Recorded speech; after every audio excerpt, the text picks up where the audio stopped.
Hi everyone, welcome to Yoga Moments. I'm Janice, and today we're going to go over the one thing that is going to make a huge difference in your yoga practice. So if you only master one thing, master this. It's going to help you out both on and off the mat. So it is called Tadasana, and it is our standing pose. It's our mountain pose, and it looks really simple, but there's a lot going on, and it's going to help you maximize every yoga pose that you're ever going to do. So we're going to start by standing with our feet hip width apart, and we're going to ground all four corners of our feet into the earth. So the ball joint of our big and little toe, so right where your toe kind of meets your foot, on both your big and little toe, and then both sides of the heel, really ground through, make that connection, and just notice where your weight is. If it's forward, if it's further back, play with it and see. The joy of this is that it's always exploration. So play with it, see if you can lift your toes and stay kind of level. And then we're going to lift up through our arches. So you can relax the toes if you're still holding them up, but lift up through the arches of your foot. You're going to feel your kneecaps engage. The inner quads are going to engage as well. And we're going to kind of create this channel of energy coming up. So see if you can find the stability. You might have to shine your hip bones just a little forward. Most of us have a tendency to be leaning forward with our heart. So see if you can bring your head over your heart over your pelvis. If you need to shine those hip bones forward, go for it. And then we're going to lift up from the pelvic floor. So those muscles you would use to stop peeing midstream, don't do it while you're voiding. But for now, just play with it. Lift up those muscles, engage them. And then we're going to draw our navel in and up. So we're not just hugging in, we don't want to be thin. We want to give ourselves that support, that lifting up through the front body. So you can always bring your hand there and explore. And then we're going to lift our heart. Take a nice big breath in, and then let your shoulder blades come together on your back behind you. Your palms might still open here.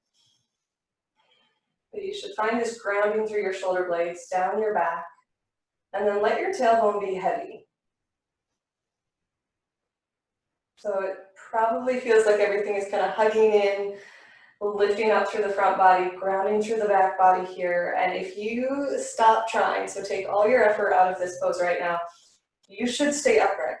Everything should be in alignment. You are going to stand nice and tall, nice and confident, and it should feel pretty good. So if I was to stand normally and I come forward, like if I'm just relaxing, I would fall forward naturally. But if I keep finding this alignment here through my body, and just take a nice easy breath, standing here, I found this alignment. If you find you're still a little bit forward, send your thighs back. So a lot of us have a tendency to be forward when we do this anyhow. Send your thighs back a little bit.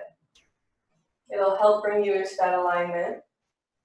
And the reason we do this is because it's going to help us get the most out of all of our poses. So even if I'm in a lunge, I'm still drawing my navel in and up, I'm reaching my heart forward, and suddenly my lunge is more engaged here. I'm feeling it from my shoulders through into my hip, into my feet, because my feet are still engaged. I'm still reaching through all four corners of my feet, lifting up through the arch. Same with a warrior two pose. So even here, I'm lifting up through the arches of my foot, grounding through all four corners, and I'm sliding my feet towards each other. So I'm giving myself this lift up, this upright current of energy here.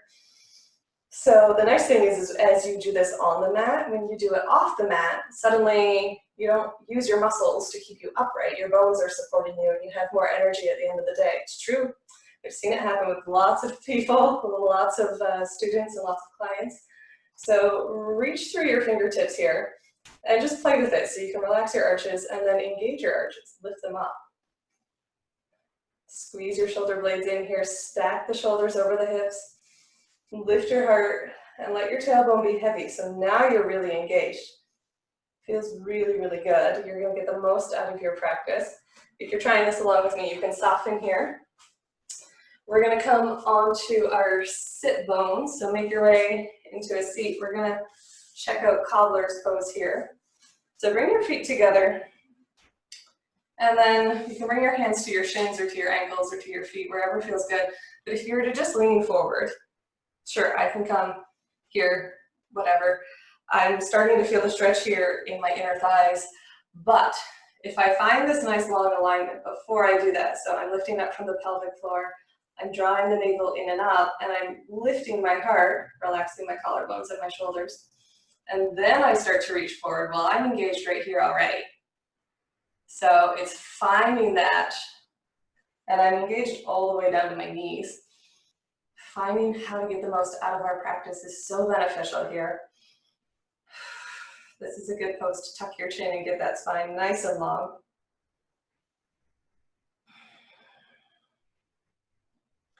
And then the best part is as you practice this, as you settle into having good posture and finding this in each pose, you're gonna have these moments where suddenly your body's like, okay, I'm supported, I can lean further into it, and you'll take a breath and your body will just lean into the pose automatically. It's a very beautiful feeling, really wonderful, full of grace and ease, which is what we want, isn't it?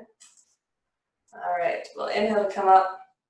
There's lots of reasons that this is such a beneficial thing. So if there's only one thing you master, you can check it out in all the different poses, even your like head to knee poses here. So if I'm reaching, you know, I can reach and get kind of to here, and I feel it in the back of my leg. But if I really reach my heart forward, now I'm really maximizing that stretch, and I can feel it down into my calf, up through both the inside of my quad and the outside of my quad and hamstrings. And you can see drawing your navel in and up makes a huge difference. I don't know if you can, hopefully you can see that, where if I'm just like this, and then I draw my navel in and up and I reach my heart forward, it makes a big, big difference. So we'll even it out on both sides here. So again, if I just reach for my foot because I want to do the pose, yeah, I can do the pose, or I can actually draw my navel in and up, reach my heart forward, and really experience what the pose is. So little tips and tricks. That is the absolute biggest one, is finding this alignment within yourself. It's something that you can do. And you'll notice if you're at work and you're sitting in a chair or you're driving, it makes a huge difference in your posture. So, and it starts to feel good and you start to have more energy. So we'll inhale to come up wherever you are. I hope this is helpful. I hope this benefits you. You can always comment below, let me know how it goes. And if you want to continue doing flows with me, you can go to flowandgoyoga.com, sign up. We do live flows every day of the week and all year round, just to help you feel good and flow for 20 minutes to get you moving and energized. So all the best. Thanks for joining me.